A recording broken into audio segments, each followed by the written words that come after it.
month, which is unfortunate for him and us. He teaches Latin American history, the Atlantic world, slave trade, Western civilization, and many other subjects at Western Kentucky University in Bowling Green, Kentucky.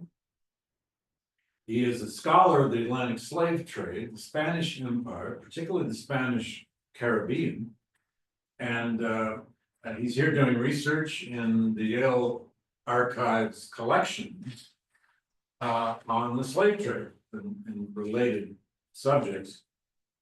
He did his PhD at Tulane University, his MPhil in medieval history at the University of Glasgow, and was an undergraduate at Santa Barbara. So he's had the influence of many places in academia. He's going to give us a talk today entitled Comparing Archival Perspectives, the Transatlantic Slave Trade from the 60s to the 19th century. And this is going to be in part a discussion of the varieties of archives and how they've grown and developed over time in various repositories, both here and abroad. Marc, it's been wonderful to have you. Welcome. It's all yours. Thanks very much. Appreciate that. Should I go ahead and share my screen now, sir? Or... Moment. Enjoy your lunch out there. We're going to be munching ours while you do, so no problem. Thank you very much, David. I appreciate that introduction. I want to say thank you to everybody at the Gilder Lehrman Center. Has been fantastic. It's been great to work here. We've been very welcoming. Thanks as well, especially to Michelle and Melissa, have really made things super easy for me. Thank you as well to my small crowd of moral supporters here. I need this as well. I appreciate you being here. I also want to take time to thank the staff and the binding team at Australian Libraries. It's been great in helping me get access to sources in these last couple of weeks. It's been a really pleasant experience. All right, so as many of you on the, well, at least a few of you on the watching the stream know, I've been working with David Wheat at Michigan State University for the past decade or so on a comprehensive overview of the early slave trade to Spanish America between about 1500 and about 1650. This is a time period that's different qualitatively than later periods. It has unique historical and historiographical context. It has unique methodological challenges. When I was thinking about applying for a fellowship, this is kind of a response to something that David and I have been talking about for a while. The main question is, why should historians of the later trade care about it? What is this that's unique about it? Why should other people want to know about this? And there's sort of two main things we land on and kind of go back and forth about. One that is foundation. For all the connections that happened this time period, slavery practices deeply influenced what happens in later centuries as well. So these connections that are made here are going to shape what things look like for the next 50 years. But the second thing is that the importance of this period is more than just a measure of volume. It's not just about how many bodies were transported. I'll try to speak up a bit more. not me myself. Project. Exactly. So the importance is more than just a measure of the volume of captives transported to the Americas. This is a unique period that has its own historical context, that has its own logics as well. That's worth understanding on its own terms. Now, these two things don't have to be mutually exclusive. It can be both foundational and worth studying for its own logics, let's say. We're also not doing this alone. There are a lot of amazing historians working in this period. But when thinking about my colleagues who work on, say, 19th century slavery and abolition, I have a dim sense that their view of my period is limited, as is mine of theirs. So people understand the separation between the Spanish crown and mostly Portuguese slaving voyages, or the rise of the formalization of the hacienda system after about 1595, and the later competition for this Spanish monopoly contract to supply enslaved laborers for their colonies overseas. And so when I was thinking about this project, it was initially about thinking about what my colleagues didn't know. And so I realized that at some point I was enjoying thinking about the ignorance of other people. This is always a terrible idea. And so eventually came around. Slow down, yes. And thank you for the stage direction. I definitely sorry. No, I appreciate that. But I was kind of reveling in the idea of other people's ignorance and ignoring mine. So that's always an danger. Eventually I come around with the idea that I really be thinking about more about what do I not understand about the 18th and 19th centuries, about other national branches of the slave trade. And so, we pop on the slide here. This is a kind of picture of the Atlantic, my own mental map of the Atlantic. Obviously, I'm aware of more than this, but these are the places I'm most narrowly familiar with. This is when I think of the Atlantic. This is what I tend to think of most closely. Mark, you think we're going to switch to your audio? You think it's a little easier? Yeah. Okay.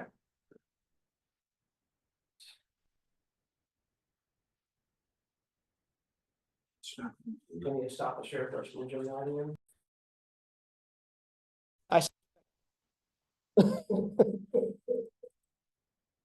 All right, is it coming through now? Okay, all right. Please out there on the stream, let us know if there's any better. Okay, back to that. So again, this is an image of the kind of my own mental map of the Atlantic. And so this fellowship has been a chance for me to read documents I'm not familiar with, to kind of move out of my comfort zone and think about other kinds of archival sources and what they can and cannot tell us about the longer narrative of the human trade from Africa, and especially about the experiences of African captives themselves. And this couple of weeks has opened some useful new perspectives on me and my own sources as well, kind of given me an appreciation of fundamental differences in about my own assumptions that I make about my own documents. And so it has, in fact, been useful to think about this. As you'll see in this talk, I don't know that my thoughts are necessarily all that deep or all that original, but they are kind of good for me to rethink about how I approach my own sources. Now, one interesting aspect of the documents at Yale is they're often, because of the way they're collected, they're often kind of isolated from other documents they might have been associated with before. And so it is kind of also useful to think about what context are they connected to? What context would they originally been in? How does each document kind of tell a story and what's missing from that story? And usually it's enslaved Africans. All right, so what I'm going to do is, before I move on to the discussion of the documents I've been looking at the past few weeks, I'm going to cover a couple documents from my period that I've recently spent a lot of time with. The first one is a book of licenses, of royal slave licenses granted by the king, and they're kind of account books recording people taking these permissions and using them to transport captives. So they're essentially 3 big account books kept by the House of Trade in Seville. The second one is a court case that gives a kind of much more detailed description of an individual slaving voyage that includes an uprising of captives aboard the ship as well. And so we have this contrast between this high-level commodification of captives and then a situation kind of on board an actual slaving vessel. And in some ways, these two things together help illustrate a feature of this period, that the Spanish crown in some ways doesn't really need to care about what happens on slaving voyages. It sets up the mechanisms, it encourages the slave trade, it cares about collecting taxes, but the voyages themselves are sort of somebody else's problem. All right, so to, again, try to go through these relatively quickly so I don't get bogged down too much. These are what the license books look like. So this is the first page of it. It's 3 books of licenses. They cover the period from 1518 to 1547. And the way this generally works is that the king, or sometimes the queen or the prince, will grant a certain number of licenses. And each license is permission to transport an enslaved human to Spanish America. And so the king may grant, 5 licenses for one person, may sometimes grant 300 licenses, in some cases, thousands of licenses as well. And these grants are then recorded, and then the House of Trade sort of checks off captives against these. So I'll give a kind of schematic view of what these look like. So this is, the front of one of these grants as well as then is master with a bunch of records. So this is the first page of it, and I should just give you the kind of cheat sheet here. It shows who the grantees were. So you have Juan Delgadillo, Cristobal de Arrieto, and Pedro de Arrieto, and it specifies they have permission to transport 100 slaves.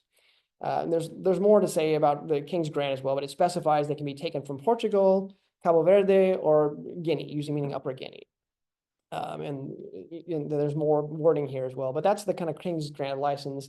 The next page, the next set of pages then shows the blue part is the remainder of the king's grant of licenses. It contains other restrictions. So things like Portuguese are not allowed to land except with a few exceptions. The ship must come back to Seville.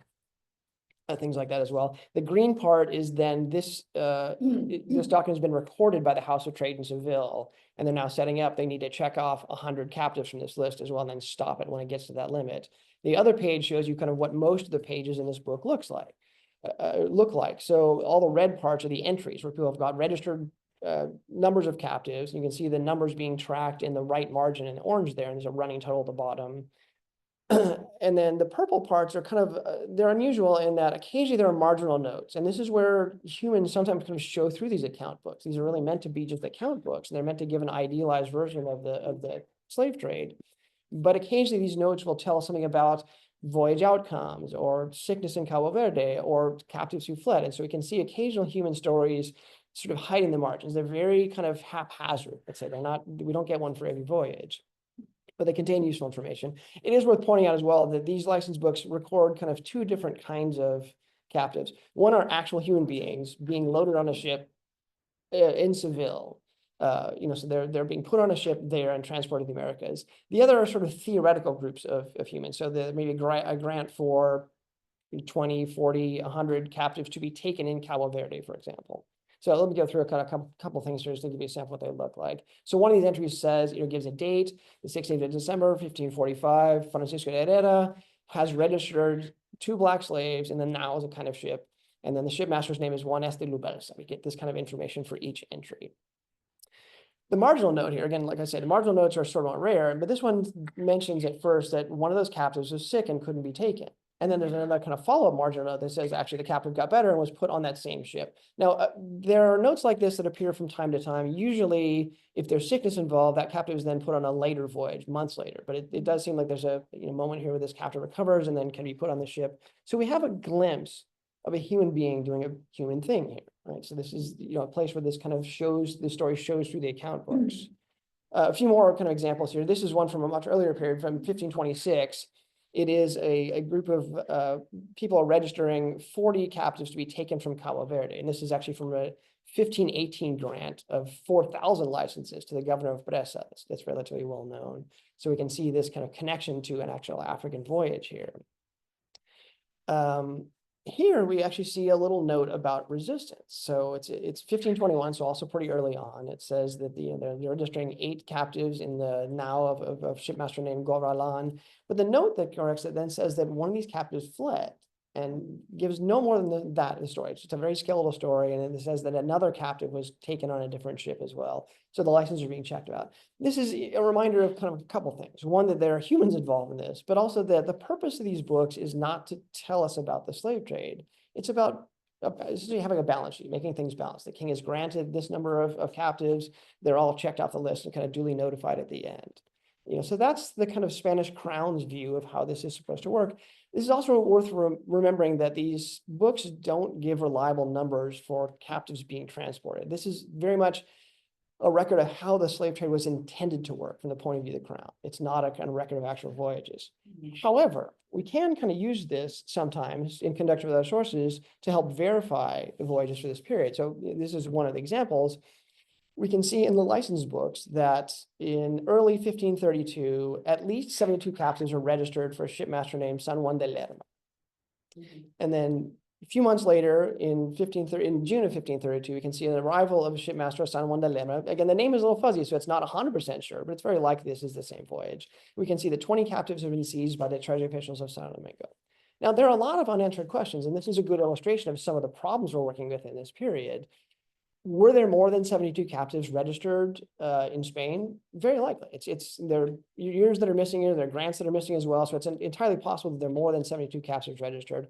Was this ship supposed to go to Cabo Verde? It doesn't say, but it seems with the amount of captives, it's likely, just what the information we don't get. And so we know only a limited about the trajectory of this voyage, but it seems very likely, at least we know that it showed up in Santo Domingo. Again, in Santo Domingo, were there more than 20 captives? Almost certainly. It's likely there are 20 captives who are not registered, and there's captives who are registered that just aren't mentioned in this extract. But this gives you kind of an illustration of what you can do with those license books. All right, moving on to the second source. And this is one that I've been spending a lot of time with. I actually spent most of last semester finishing a translation of the source. I'm working now on publishing it. And so hopefully soon this will be available to a broader public because it's a fascinating source. But what it is, it's recorded also in the same House of Trade section of the Archive of the Indies in Seville.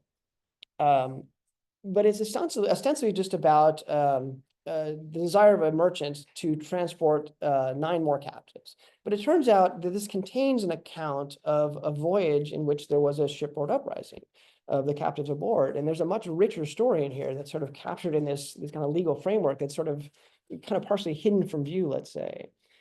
There's a lot to say about this. I'll kind of plop a big quote in here from witness testimony. And so for anybody who's worked on shipboard uprisings in later periods, a lot of these aspects will seem very familiar.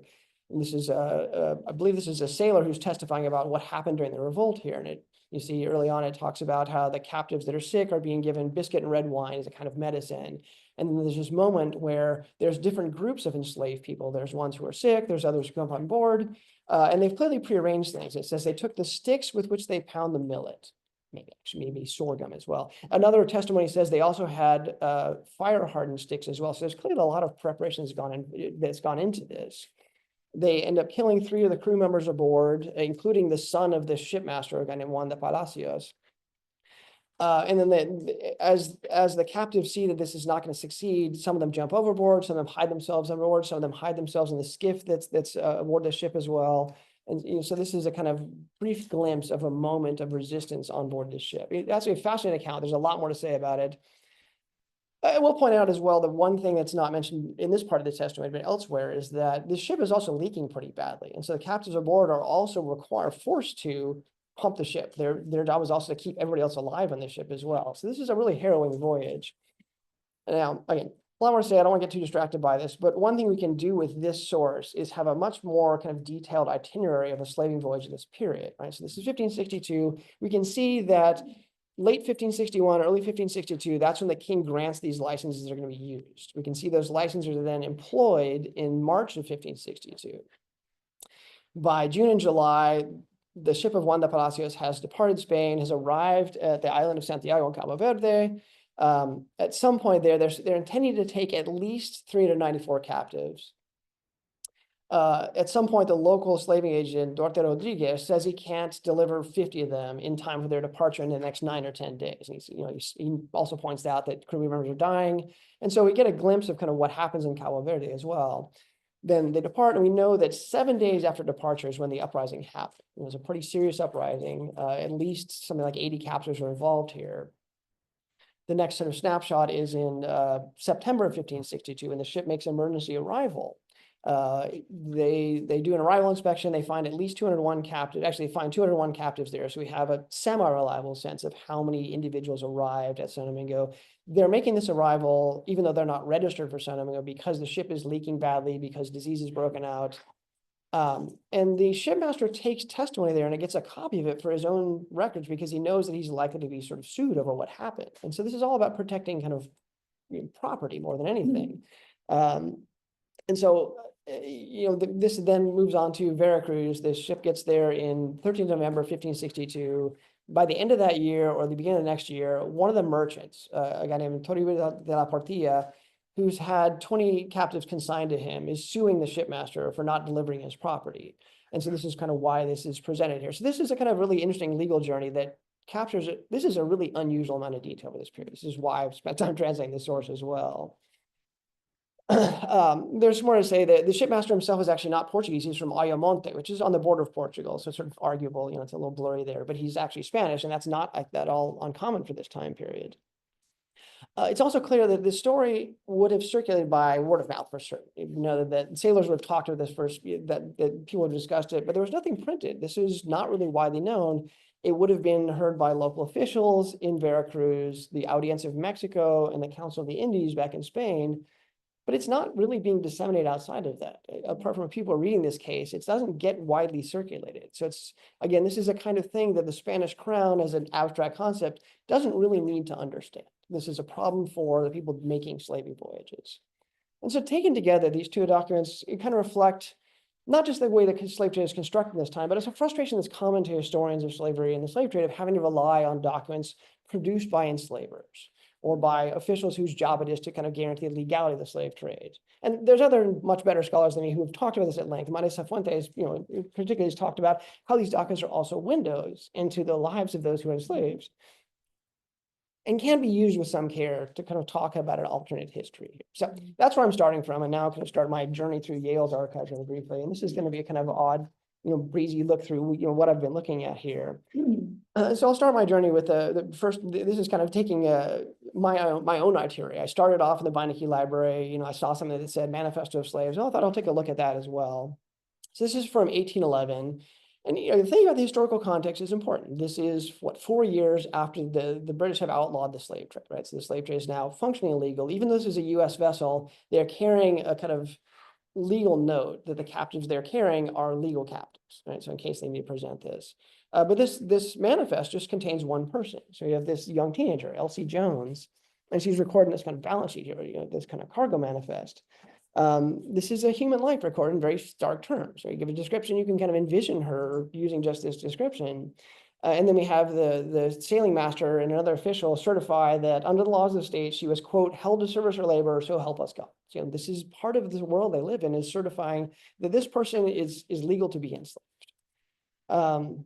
I'm familiar with manifestos. I've seen a lot of cargo manifestos. It's a different format as well, and they gave much less information about captives. And so it's a little jarring to me to see this kind of stark, one person kind of trapped like this in a manifesto. But think about a later period, there are things you can do with this, and the fact that it gives geographic information, knowing it's going from Providence to Charleston, it might be possible to at least talk to the world that Elsie Jones inhabited, not to find out more information about her specifically. And so there's more you could do with this that's probably easier in a later period than it is in my period. So it also reinforcing the idea that this isn't a slaving voyage, but like so many voyages in this period, it's part of the story of slavery, right? Slavery is shaping this as well. All right, so move on, so I don't spend too much time on my sources here. The next source I looked at, also in the Beinecke, is a printed circular. It's essentially a folded page. It's 4 pages essentially that contain extracts from letters about the capture of a slave ship named the Ponce off the coast of Africa. And so it's a very kind of, it's a clear pro-abolitionist source. The context here, 1845, now the slave trade is fully legal. British and US ships have been intercepting people who are doing kind of surreptitious voyages for slaving. This ship is out of Rio de Janeiro. It's very likely going back there. And because it's illegal, the value of captives is sky high, so they're making these horrifying voyages. And so this is, a lot of you are kind of probably familiar with the kind of tone of this. But the first letter is actually from somebody on board the ship that's doing the capturing. And they describe how 850 people were piled just in bulk. There's no slave deck, they're just sort of piled there. And there's plans to take something like 400 more. And so it starts off a kind of more clinical tone and then moves on to a more kind of emotional tone that talks about how this is just unbelievable what the conditions are like below deck. This is followed by then letters from, this is all shaped by the American Colonization Society, that are being taken to Monrovia. And so the following letters are from residents, from a doctor, from a missionary there as well. And they're talking about and giving you a kind of sense of what this experience is like. Talks about this sort of celebration of the captive themselves, and then they're being liberated. There's a villain in the story. It's an Italian named Galano who takes over this kind of prearrangement. He takes over the command of the vessel. Once the kind of British cruiser that's been tailing them is off their scent. And then this missionary is kind of going on about the story of horror. And it is a horrifying experience, there's no question about it. But it tells a kind of clear narrative that's something I don't really have from my period. I don't get this, right? Because, well, thinking about the 1562 shipboard slave uprising, nobody's coming to save them. The slave trade is fully legal. There is no kind of hope for redemption in that sense. And so there are very likely successful shipboard revolts, and they're almost certainly never heard from before. So there's kind of a big hole in the story that I'm telling. Here we have this, in some ways, I wouldn't say it's a happy ending, right? But it's a satisfying ending, and that 756 people are taken to Monrovia. They're labeled recaptives, right? And so they're freed from the slave trade. And this is, it's a horrifying story, but it's also, we're looking at the tone of this. One kind of common element is that the actual captives themselves aren't telling their story directly, right? They're being described by outside, and this is really meant for a sympathetic audience. It's evoking, the kind of wretchedness of the captives as well. It's meant to kind of tug on your heartstrings. The missionary talks about how he has plans to adopt 2 of the boys and bring them to his own house and educate them as well. And so it's fascinating. It's sympathetic, and in a way, it like I said, it's a kind of source that doesn't really exist in the time I'm looking at. But it's still kind of being told from an outside perspective, right? It's describing the captives and kind of representing them instead of giving their own words directly. I have lots of thoughts about this, but the kind of one reaction is to thinking about the question. I don't have a good answer yet. How is it different to study the slave trade at a time when abolition really isn't an actual prospect? In this time period, abolition is sort of a thing that's happened in several places by this point. How does that shape the way I think about it?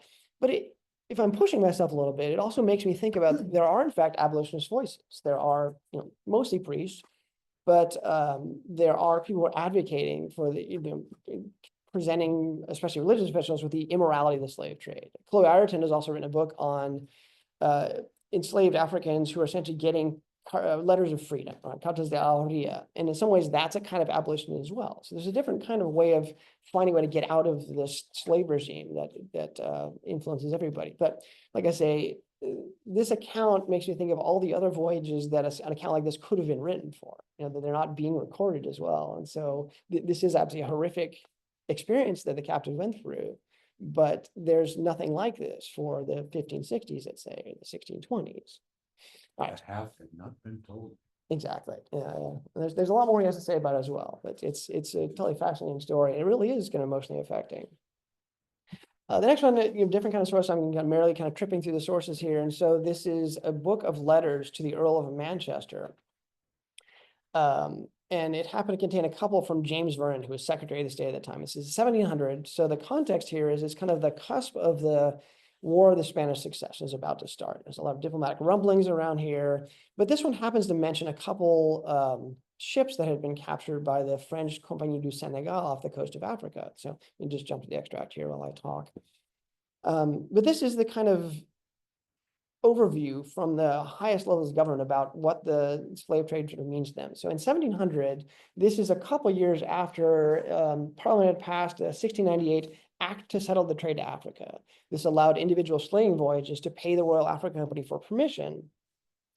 William Pettigrew has written on this at length in Freedom's Debt, but the African slave trade was deregulated in 1712, and so there's a takeoff of individual slaving voyages after this point. But this is the kind of start of this. What's happened here is that James Vernon is telling the Duke of the Earl of Manchester that the director of the Compagnie du Sénégal has said that they've essentially impounded two ships, English trading ships off the coast of Africa, and he's proposing that together with the Royal African Company, the Compagnie du Sénégal should help work together to keep out other ships from the region. Now, Vernon is advocating to the Earl of Manchester that this would be a mistake because they actually want individual voyages to go. They want these permission ships to run because it says, quote, for the good of our plantations, end quote. This is a kind of cold economic decision. They need more enslaved Africans to increase the kind of output of their plantations. They need more, they need them cheaper as well. And this is something that these individual voyages can do. So there's kind of this decision here. Now, this is at a time kind of unlike my period when the plantation regime has really kind of taken off as the major model for how agricultural production works, especially in the Caribbean. That's a little less true in the time period I'm looking at, but I can see a kind of commonality. I've read lots of letters, over the course of my period of people overseas, royal officials, Spanish individuals themselves, always asking for more slaves. There's this kind of insatiable demand. European colonies are addicted to African labor by this point, and so James Vernon is in some ways responding to that same kind of pressure. Right, moving on. I then went to the Sterling Library and looked at something that was described in the catalog as death certificates. They're not actually certificates. What they are notes, kind of courtesy notes. And these are from the 1860s. So this is actually right around the time of the US Civil War. But they're notifying officials that such and such a person has died. I'm telling you so you can start the paperwork to have them buried in the general cemetery in a common grave. And so I just gave you some extracts of the people who are mentioned. This is kind of a selection of people, and you can sort of see some of the features of this. There are kind of a racial qualifier given. There's a name given. Sometimes the name contains an ethnonym. Sometimes there's a group of people associated with them. There are sometimes a residence. There's sometimes a status like single or married. There's sometimes a job description given. So it contains a little bit of information about lives of people who've just died. Again, this is not directly to the slave trade, but this is clearly the product of the slave trade, right? It marks some of these people as natives of Africa, so they have been brought over during their lifetime. The 19th century is a time, even though the slave trade has been outlawed, where the slave trade to Cuba is really kind of skyrocketing. So a couple things strike me here. The racialized language is used. There's a different kind of cluster of terms used in different places. So the vocabulary is a little different in, let's say, Mexico City or in New Granada, modern-day Colombia. But what we see here are moreno and negro generally means somebody with dark skin. They mean black. Pardo tends to mean something more like mixed or lighter skin or mulatto. And so we see these terms kind of being used here, and they've been in use by this point for 300 years. And so they're used or they're employed as kind of objective descriptions of what these people are. In the 1562 revolt, you can see that they're still kind of feeling out some of these terms. So they occasionally use blancos, meaning white people, and sometimes use Christians to define themselves against the captives who are usually described as just negro. One thing I find fascinating that I can do in my period, but it takes a lot more work. But looking at some of these addresses, I found an 1853 map of Havana that has street numbers. So I can find, for example, somebody's a Calle de Teniente Rey number 21, and I can see the number of Calle de Area number 22. And so you could actually do a lot more of this to sort of see how these people who recently died inhabited the city of Havana. I find this absolutely fascinating. A couple of things that mentioned as well. So ethonyms like Lukumi, Ganga, or sometimes Ganga, Congo, Karabali, I recognize some of these things. I know that by this point in Cuba, they're a lot more common, but I for example, have a record of 1527 voyage that's carrying, back to my mental map, 1627 voyage from Sao Tome to San Juan that's carrying a few people who are described as Lukumi, Karabali, and Congo. And this is pretty unusual for this time period. And so this is, reflects the fact that their voyages from coming to Sao Tome, or slaving voyages that did slaving activity in the Bight of Biafra and Bight of Benin, and then left from Sao Tome as well. But then I have this sort of second thought that that's a little simplistic. I've been cautioned by a lot of other good scholars to say you need to not assume that the African context remains static, that Africa has a history that's not coterminous with the slave trade. There's a lot more history going on here. And so assuming that Lukumi meant the same thing in my period that it meant in the 1860s is deeply problematic. And so I need to think more about that. I do have some information, for example, that Europeans in general know a lot about Africa by the mid 16th century. This is a map of a Venetian map maker in 1564 that contains a really detailed map of Africa. Yeah, how much detail there is absolutely true. And then looking at this influences the kind of more well-known Ortelius map of 1570.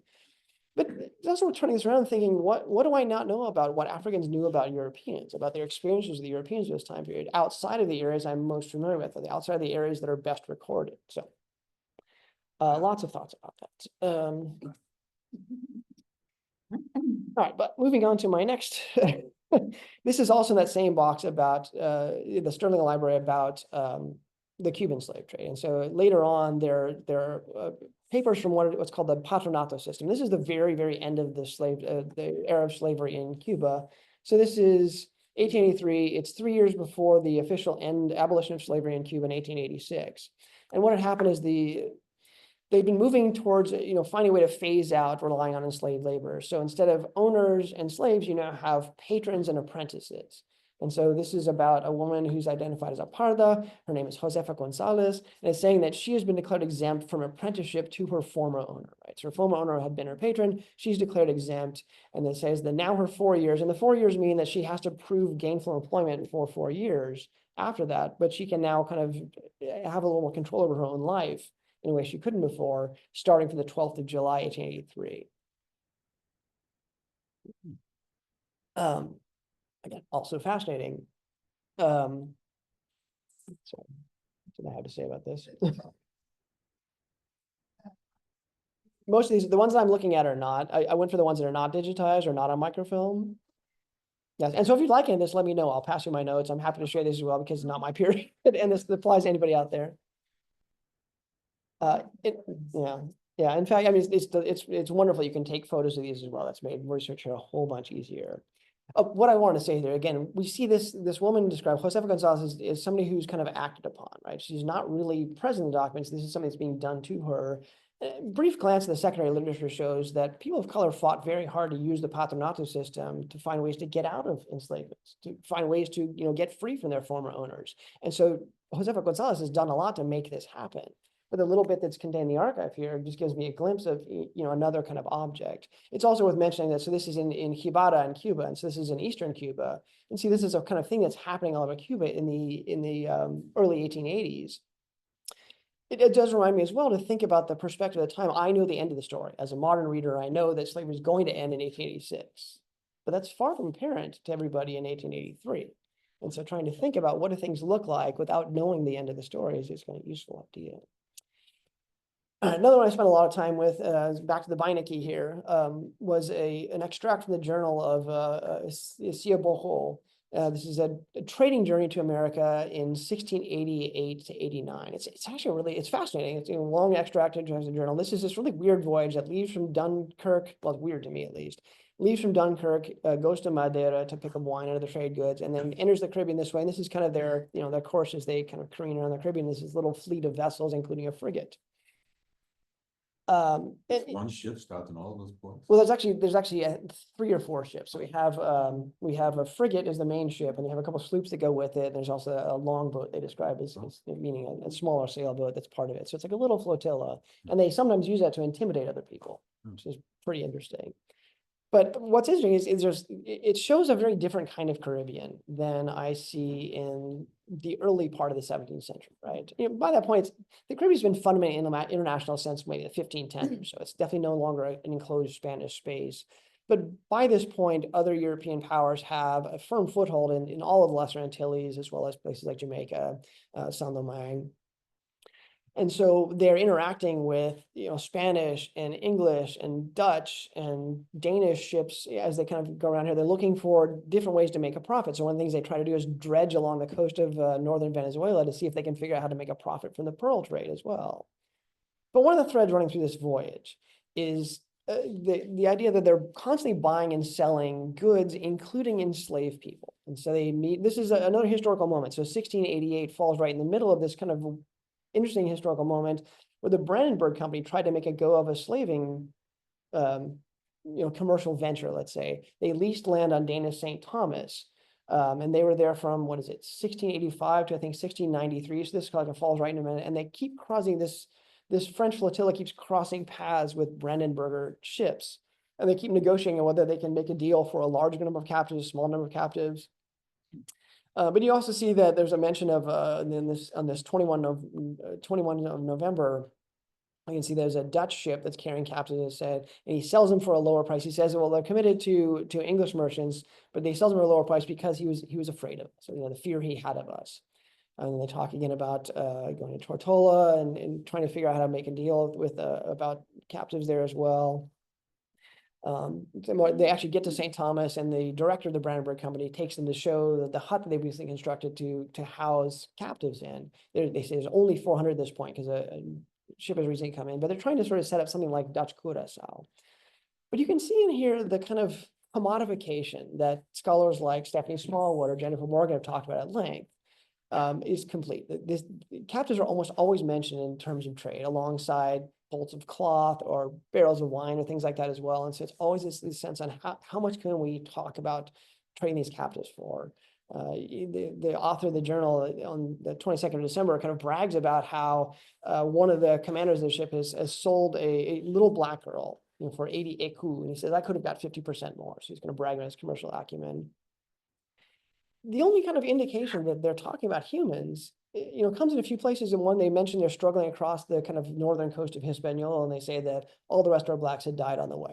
That's it. And other than that, they're completely objectified with this. And so it is interesting to think about, well, sort of 2 things. One, that even though my model is sort of thinking of slaving voyages as the kind of main way of understanding how enslavement works, every commercial voyage is in some sense a potential slaving voyage, right? There are people who are being brought all around the Caribbean from different places. And so just that story of being taken from Africa to a destination is not always the end of the story. The other way is thinking about what would this voyage have looked like from the point of view of an enslaved person aboard this vessel. It's very different. There's a kind of triumphant tone about by the journal writer, but this is a very different kind of story from the perspective of a captive aboard the ship. All right, last thing, almost. This was something I looked at in the Sterling Library as well. This is actually the biggest document I've ever kind of consulted. It covered half the desk as well. It's this gigantic deed of sale for Cooper's Hill Plantation on Barbados in 1793. And so this is a time period where the plantation regime has been in full swing for 100 years or more. Now, the contract itself is a little weird in the sense that this plantation is being sold for 5 shillings money in hand. And this is at a time when there's an estimate of the average value of a captive at this time would have been about 58.8 pounds, right? So this is being sold for far less than the value of an individual captive. It also contains something called peppercorn rent, where the person selling it would, be given a nominal kind of rent from the thing as well. But I'm less used to seeing the terms of enslavement when enslaved people are brought to a destination. Enslaved Africans are taken to a place. And here it spells out the idea that all the enslaved people here belong to the plantation, and the issue of the women captives will also all belong to the plantation in the same way that the issue of the female livestock. So, this is nothing new to most of the people out there, but it is, still something I don't often see is what happens after people arrive to one of the ports of the Americas. The most obvious thing here you can see on the bottom, and it's repeated on the second page as well, is a list of captives here. So there's 108 men, women, boys, and girls who are named in here as part of the property. This is just another part of things that belong to these plantations. This is this list. And so again, a little bit of time in secondary reading shows me that this is kind of in line with naming practices that are common in Barbados around this time. But seeing a list of individuals presented like this is that kind of common frustration. I can think of other lists from my period that are also equally, skeletal and give you these glimpses of human lives that it's very hard to learn more about. And so this is actually one from 1564, following an emergency arrival on another ship to Cartagena. We have an auction of 146 people. And they're not even given names here. They're described as negro or negra, negrita, little black girl here, 12 to 13 years. They're given ethnonyms, right? So Bran, Bañol, Barbado, they're useful for us. And, they're ascribed by somebody else, but they're still useful. But again, it's hard to know how to go beyond lists of individuals like that. Think of all the individual stories that are not being told. All right, after that kind of quick run through the archival sources I've been looking at now, I want to kind of come back to a couple of thoughts here and sort of wrap up and hear your questions and comments. One of the commonalities I'm seeing in these documents, as well as mine, is that these all reflect the ubiquity of enslavement in a society that relies on forced labor. Its society depends entirely on forced labor. There's nothing, and this has sort of changed as I've kind of worked on the slave trade and come out of working on just sort of Spanish government. There's really no activity, no topic that being separated from enslavement. This is a slave society. This is everywhere. Every activity touches enslavement in some way in this time period. We can see that African descended captives nearly are always described from an external perspective. They don't get to have direct agency with some rare exceptions. And these exceptions are more common in a later period than in my period as well. And so historians have to kind of dig deep and triangulate to help understand their experiences and kind of see the Atlantic world as a fundamentally Black space in a way that's really not captured in most of the documents that are produced in this space. All right, last couple of thoughts, especially since I'm working at the Gilder Lehrman Center, the Gilder, in view of the Gilder Lehrman Institute to kind of making sure that scholarship has a wide educational reach. I do feel it's important to recognize that we're living in a time of an unprecedented attack, an unprecedented attack on education, on scholarship. There's got to be problems. I've gotten older, right? It's a hard time speaking. Anyway, but at a time when primary and secondary teachers are being demonized for trying to teach the actual history of the world we live in. We commissioned those maps. Did you? They're fantastic maps. It's more important. Did you really? Oh, that's good. But it's more important than ever for ourselves and for our students to ask hard questions of history, to think about how the long history of slavery shapes the modern world we're living in. Now, when I'm honest with myself, I recognize that I kind of prefer studying the more distant past because it's a little easier to kind of keep it abstract, right? That I kind of keep that distance, but it's not hard for me to recognize that the 1562 shipboard uprising I've been working on is a kind of foundational story about the world I live in. Now, while I've been here, I've really had a lot of good fortune of being able to attend, for example, the Frederick Douglass Book Prize. I went to the New Haven Museum and saw, it was a talk and exhibit on the New Haven, Yale, and slavery, which is fantastic.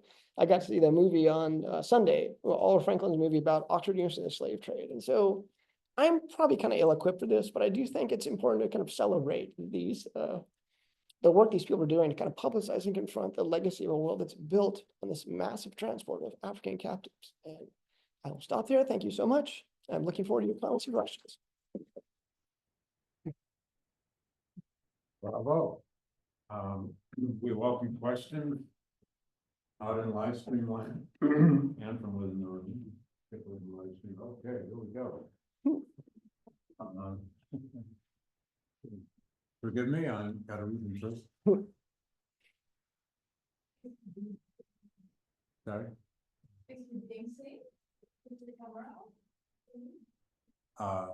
I don't think you can see these online, no. Oh, there we go. Okay. Hi again. Hello. Again. Was the 1562 uprising on a Spanish ship you have found recorded from that period? Tell more about it. Okay. It was a Spanish ship? It was, let's see, the vessel itself was Spanish, yeah, and the shipmaster was Spanish as well. There were Portuguese investors as well, but it was a mainly Spanish crew, and they're from Ayamonte and they're around the same region. There are some Portuguese individuals on the crew as well. They're clearly crossing paths with the Portuguese world, and this is one of the arguments that Dave and I are making, is that it's actually really hard to separate these things. It is not clear that somebody has a Portuguese nationality versus Spanish nationality. Sometimes it's not clear, and it's clear that they're speaking a mix of Spanish and Portuguese all the time, that, names sort of freely move back and forth across the divide. So the divide is kind of invisible in some ways. And so it seems to be a Spanish vessel, but again, one of the arguments we're making is that national flags are a much less fixed concept in this time period. And one thing that French journal shows also is that national flags are kind of only flown to when another ship approaches, right? They're not just on the vessel at all times. So it's not always clear that this is an identified Spanish vessel. But in this case, it seems to be a Spanish vessel. Okay. I'm not sure what else should I say about this voyage? I've got a lot more. I'd love to ask a little more about that. Sure. Shipboard uprising, but let's go to a couple more of these Okay. questions. We have a question from Dan Pinkel, who is a wonderful supporter of the Gilder Lehrman Center. Hello, Dan, out there in Greenwich or New York, or whichever you are.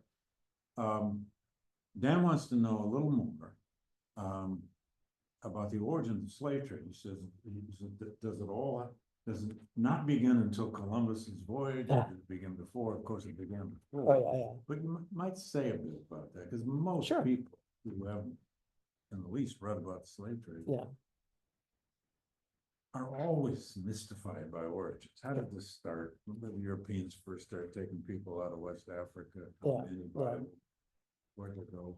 I mean, it's in a certain sense, slavery's been part of this world for a long time. There's a long history of Mediterranean slavery, and so this is always built on medieval antecedents as well. In Africa. Yeah, but the sub-Saharan African slave trade is definitely a part of the Portuguese exploration. That's a kind of part and parcel of what the Portuguese are doing as they explore the coast of Africa. And so there's been some really good recent work on how, Seville and Lisbon are kind of visibly black cities in a lot of ways. So even before Columbus sails, at that time, there's a very large enslaved African population that's only going to grow. There's been some other work on notarial records showing that, slaves are also, in sub-Saharan African slaves are also taken to places like Valencia, are kind of disseminated through the interior of Spain as well. So it's not just something that happens in Cabo Verde. It's If you landed in Lisbon 1560 or 1600, you'd see a lot of black people. Absolutely, yeah. Trevor Hall posted a couple of really interesting sources about Cabo Verde in the late 15th century. So like the later part of the 15th century, we can see this process of slave raids happening to Upper Guinea and bring Bob to Cabo Verde and then evaluate. This is when that kind of system of using pieces that the Spanish kind of don't really take on until a little bit later on, but is in full swing by then. So we have this really kind of a jarring sense of the regular flow of captives to Cabo Verde and how they're being evaluated and then kind of sold in lots later on, as well as kind of, a detailed journey from I think it's from the early 1500s, a voyage that goes to the African coast and how they trade as well. So there is a kind of long 15th century history that this is constructed on. It doesn't just pop up out of nowhere. No, indeed.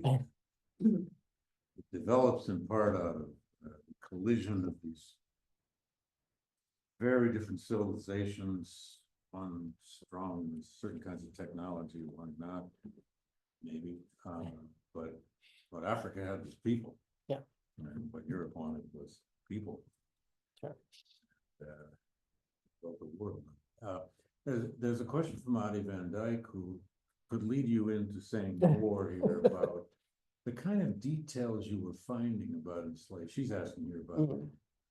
You must have said, some were single, some were married. I don't remember that, but maybe you did. Yeah.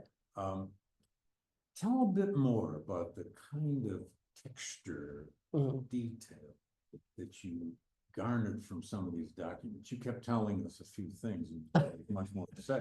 Yes. So the texture of the detail you're finding from those documents. So the reference to married or single is a good place to pick up in this sense that kind of cluster documents about Havana in the 1860s to about the 1880s does give a lot of just those kind of few notes themselves are kind of ephemera, right? Give a lot of useful context about individual lives. They will often talk about, so these are people who are getting sick and usually dying in these houses of hell, like Casa de Salud, but there's several different ones. Some of them are religious, some of them are kind of like now founded. This is still the kind of late Spanish colonial period in Cuba, even though independence has happened in the rest of Latin America.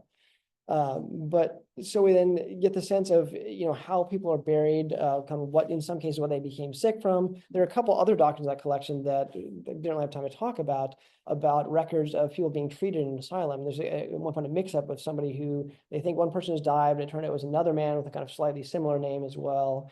But sort of seeing that this kind of complex of how when people get sick, even enslaved people, there is a kind of system for treatment here that's not really formalized in the period I'm looking at. Even mentions of people occasionally, most people are described as single, and sometimes 70-year-old men are described as single, sometimes 14-year-old boys are described as single, right? And the qualifier as well. But there's a reason for that. I mean, there's no slave trade as there is in your period. So they were taking care of their labor because they couldn't. It was legally illegal, right? Yes, yeah. As my would say. Yeah, yeah. So there's a very different approach to the body. Sure. So that really makes sense. I mean, it's. No, that's fantastic. Yeah, yeah. And that's the patronat system again, is that attempt to hang on as long as possible to the, to preserve the lives of captives, not because they care about the captives, because they need the labor. True. Yeah, but there's a glimpse of sort of seeing that map of the city as well, of thinking about how people kind of move around the city, where they live, how they interact, what kind of things they do, and the descriptions of jobs as well. I do feel like each one of these ones is worth it kind of talk in its own right? There's more to say about, it would be worthwhile going back over the records I have so far of the 41 different notices and thinking about how they're kind of clustered together and, what's most common in there, but it's a really kind of random sample. Go ahead. Talking about the voyages, I mean, what I look at in the 19th century is also the connections between the Philippines and the Caribbean, because those were, still colonies of Spain. And since, there are ships, I mean, I'm fascinated by those archives, and I really like how you connected the two periods.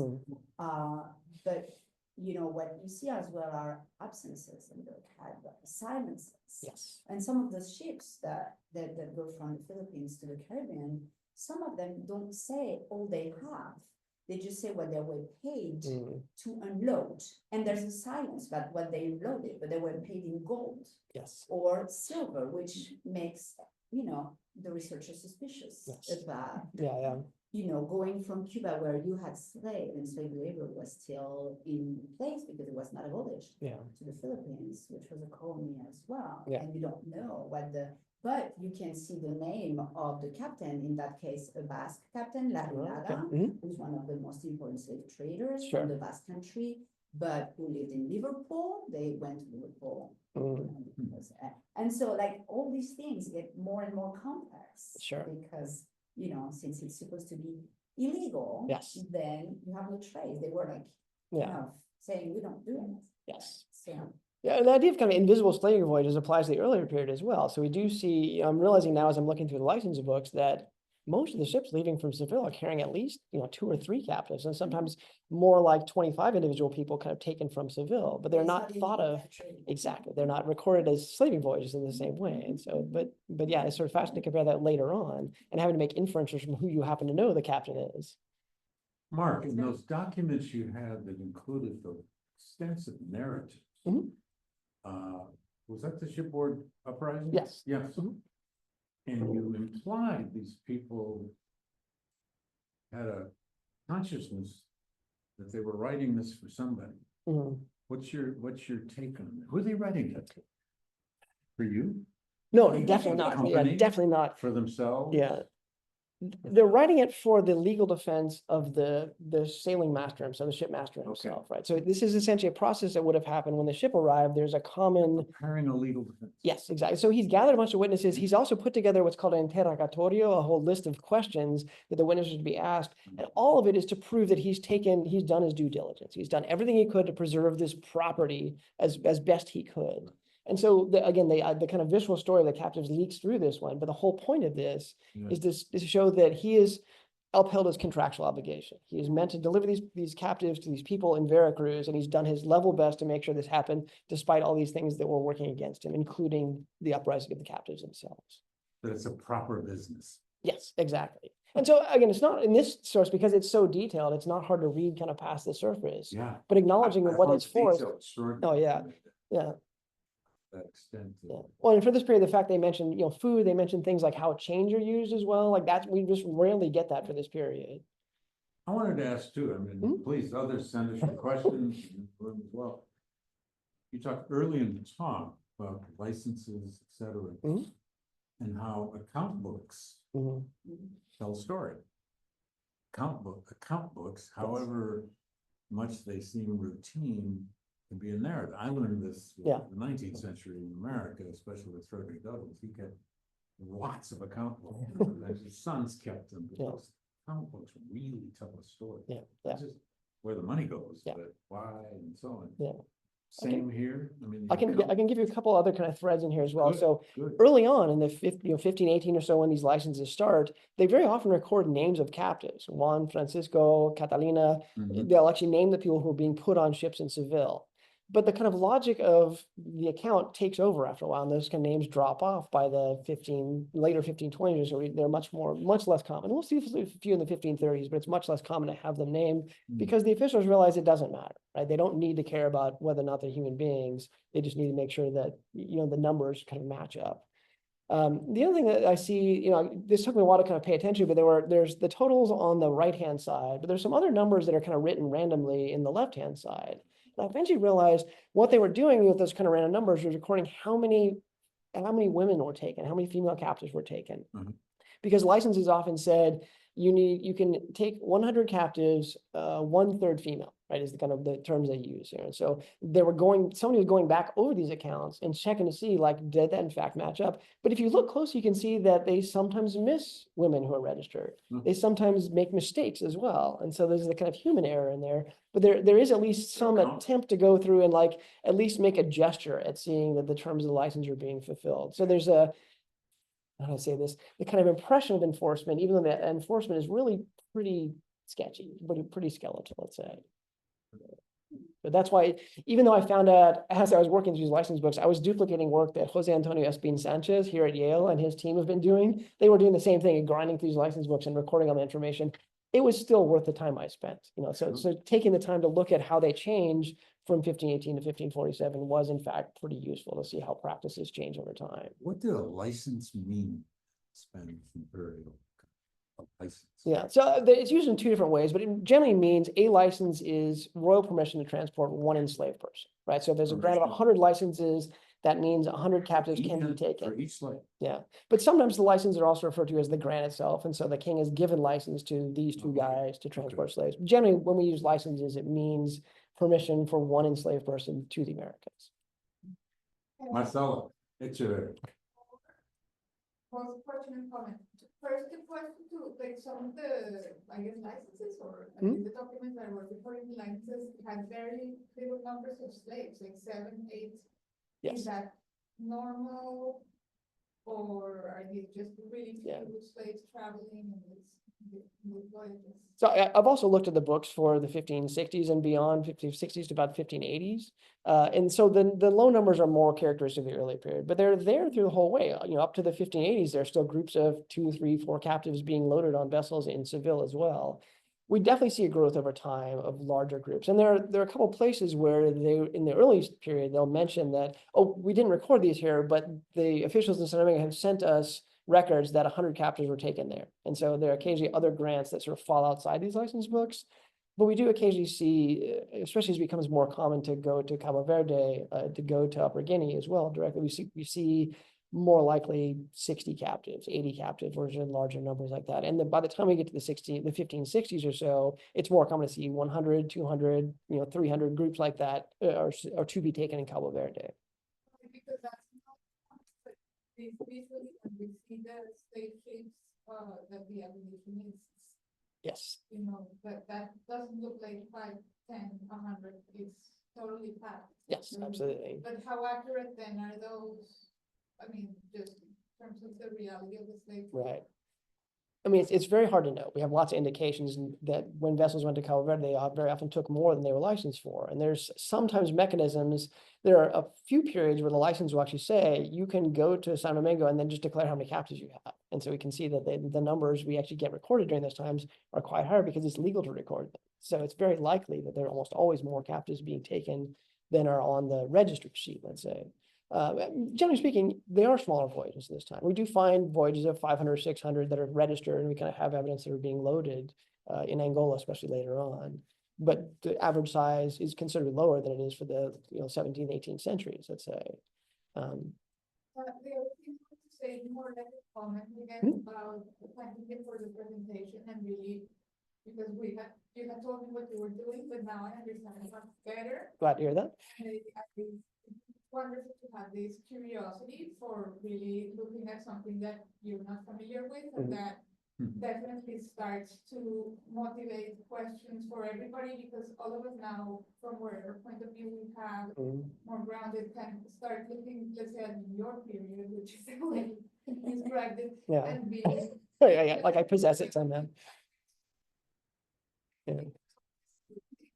and connect. But I think that, of course, the question would be how to decide what things you're going to start to really look at as comparative points. Or one thing would be either understanding, you mentioned a few times the question about how people or humans are being conveyed by the sources. That's one possible question. Sure. Both looking at it, how the sources are speaking about them, which you mentioned, or just what is understood by human and how slavery connects to that. In context, how it's changing. Sure.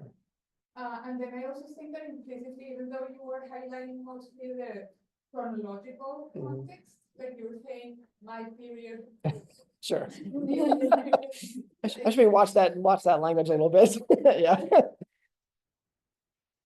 Yeah. So, like, obviously, I mean, the other period. But then you could start asking that, how many periods are there really? Right. I mean, at least, of course, part of this is not going to be done only through the sources, but also through the historiography. Sure. Like, you're gonna, Sure. if you really want to do this, which I really encourage Yeah, you to do it, I also think it's collective endeavor, it's more a conversation. Not because you can't. No. But because clearly it's going to be about how do we understand currently before you say. Sure. What periods there are, Right. What are the things that we already think about comparatively across time. And then there's the variable of these imperial boundaries that you seem to also be crossing here, right? Yes. Oh, yes. Yeah. Yeah. So that's another huge currently separation between people in the as historians. Sure. That it would be interesting to see here if you want to stay within a certain empire, or you want to really look at everything. Right. I think it's a huge. Sure. You think there's a mini conference in there, Professor? It sounds like a good idea. No, I definitely prefer the idea of working in a kind of collective project. Sounds like a much better idea than me trying to do this all on my own. Yeah. You may know, Marcella more than helped us do a conference 6 years ago, 7? No, like 10. No, I say 6 years is probably. Right. On emancipation of the Spanish world. Yeah. Spanish American Republic, but also looking at what was happening at the same time. Yeah. Well, that conference we were at the Huntington as in summer of 2023 as well was about the kind of intersection between Spanish and English or British empires. So, but the period I'm looking at, so I'm glad you called me out a little bit on the idea of the my period as well. This is really mostly about intellectual laziness. Like I can stop caring in 1650, right? I don't have to know about that world. And this is in some ways what this project is about, is pushing me a little bit beyond that. But even the period that I'm looking at, that kind of trans-imperial thread is there. It's never just confined to the the Spanish world or Portuguese world. They're fundamentally entangled. But the same thing as we kind of see a rise in French territories, English territories overseas, they're also part of that world. And they've that happened long before the conquest of Jamaica, or long before the French get a foothold and become Saint-Domingue later on. I recommend biography because your subject dies. So Okay. I had one little question about, speaking of the human elements here, your list of names. That was very striking to me because we did the same thing with our Yale and slavery book. 200 and some odd names, almost always only first name, that we managed to glean from all of our sources owned by people at Yale, related to Yale, slave traders related to Yale, and so on and so forth. And I was struck and wrote about it in the book. How the names came from so many different traditions. You seem to, I didn't get a close look. They seem to be the same here. Some of them classical names. Yes, yes, Roman, Greek. yes. Some of them are biblical, and some of them are anglicized, or what's the term in Spanish? Hispanic. Yeah.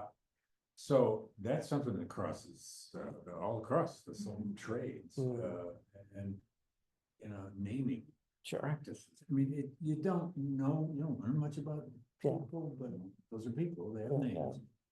Sometimes they own it. Sure. Especially if it came off a manifest. Yeah. Sort. So it's striking visually. Yeah. And if you saw the exhibition over at the Haven Museum, we made a big deal out of Sure, it. yeah. It's visually stunning to Yeah. see all those names. Yeah. You have the same. Yeah. Well, this is also nice to think how that, I'm delighted to see that the Transatlantic Slave Trade database has now incorporated the kind of African names database as well. Yeah. There are other ways to kind of talk about what we know about names of captives as well, and try to kind of trace lives and genealogies like that. Well, and since you brought up the slave trade database. Slave trade, okay. The class is getting ornery here. It's okay, gotta go. Shit, I wasn't asking, but, Slave trade database? oh, yeah. Yeah, I do have a question. No. Yeah, and go, okay. It's really not, Make this the last one. it's open-ended and potentially tricky, but. Okay. but No. it is Best time. So I noticed that you use the term modification sort of as an interpretive constant throughout both periods. Okay. Eras. And I wondered if like this comparative approach that you took strengthened your like a view, a sense that is the appropriate and true way of describing perception or economic practice across periods, or whether it actually gave you pause in that perhaps seeing the nature of documents across time might trouble the sort of like rote move to like see commodification everywhere, and perhaps like the range of types of voyages or other things that struck you, certainly like the uprising at that early juncture may suggest that you're steered towards commodification in ways that you might want to resist. Sure, I'm really not trying to steer you. No, I feel like the way I framed it suggests that I have an opinion. I'm really just curious about your sense of the scope or depth or continuity of the framework of modification. Okay, that's a fantastic open-ended question. I think one of the problems with what this has done now, in response to Marcel's question, I now have a gigantic reading list for other things I need to read as well. But I think what you seem to nudge me towards is something actually really useful, that just kind of identifying somebody's commodification and walking away is not really that useful, right? So talking about how this process works in the license books in the 1540s, for example, is a different kind of thing than talking about the way that this French voyage is kind of freely trading captives along with cloth and wine and things like that as well. It is also important not to just kind of take these abstract terms as sort of a given. And so looking at how people enslave, what kind of activities they're doing in New Spain in the 1580s is a very different kind of thing that we see in this Barbados plantation as well. And so talking about people's actual lived experiences and talking about, what sense did the enslavers view them as not just kind of replaceable units, let's say, even though that happens sometimes as well, but in what sense did they view their terms of their ownership over them, or their limits of their property? Juan Jose Ponce Vescas has written a little bit on the 17th century San Domingo and the idea that there, the plantation complex is not really the kind of main model we're working with, right? So there's a lot more kind of evidence of how, you can go too far in saying it's kind of cooperative endeavor, obviously, but that people associate with their captives in a way that's different than we see for the later plantation model in, say, like British Guiana. So that pushing a little bit more on how this works, I think, is a really useful line of inquiry. I'm still at the very beginning of that, so I don't have any kind of broad sweeping answers to it. That's good. That's the big element of the historiographical debate about the difference between slavery in one period or the other, or also in the Iberian context versus the say British. Sure. And for that, the classic of Stephanie Smallwood's Mm. GLC prize, I think. Mm. Saltwater Slavery is a good, like, have you read that book? I mean, in one way or another, for someone who's doing Iberian context, that book doesn't speak to the way that we understand enslavement Mm. and. For slavery. sources with the Royal African, Sure, Right, yeah, but- British, right, and, yeah, right. About slavery is thinking about commodification, right, but I think that what should be confused is the fact that they're being turned into numbers for whatever accounting or statistical purposes in the experience case, but that doesn't mean that the slaves themselves, well, the enslaved, are having this process of commodification, Mhm. subjectively speaking. And I'm looking at you just because we're. Well, commodification is one of the yeah, terms we just reflexively Yeah. use. But the debate really about what is enslavement in, let's say, the Iberian context that you were sure. Mhm. obviously very knowledgeable about. The question is what happens in that, in Africa or. Sure. Enslavement, but it Yeah. doesn't have to be. So Yeah. There's a much more social process under that. That's true, actually, yeah, And that's the. yeah. So, Yeah, in some ways, this is the value of taking that trans-imperial approach as well, that there are significant differences between the kind of national branches of slave trade, but viewing them as kind of just isolated is also problematic, and sort of stepping outside of that and thinking about how this works differently in different Caribbean territories is really useful. Okay, the kettle drums are Oh. about to play and the horns may strike it up, but we're gonna have to end now. Mark, thank you. No, thank you. Thank you to everybody out there in live stream land. Come back. I forget when the next one is. But you're all on the mailing list, and if you're not, get on it. Yeah. So, and if you're still on out there, next week, we're doing our big annual conference, on the racial sciences, although that's not the formal title, history, scientific racism, from all kinds of points of view and different disciplinary points of view, including the story of eugenics at Yale. That is, beginning on Thursday, the 27th of February, and it goes through March 1st, at Loose Hall. Thank you all for coming. Thank you all in the room. Thank you, Mark. Thanks very much. I think. you know,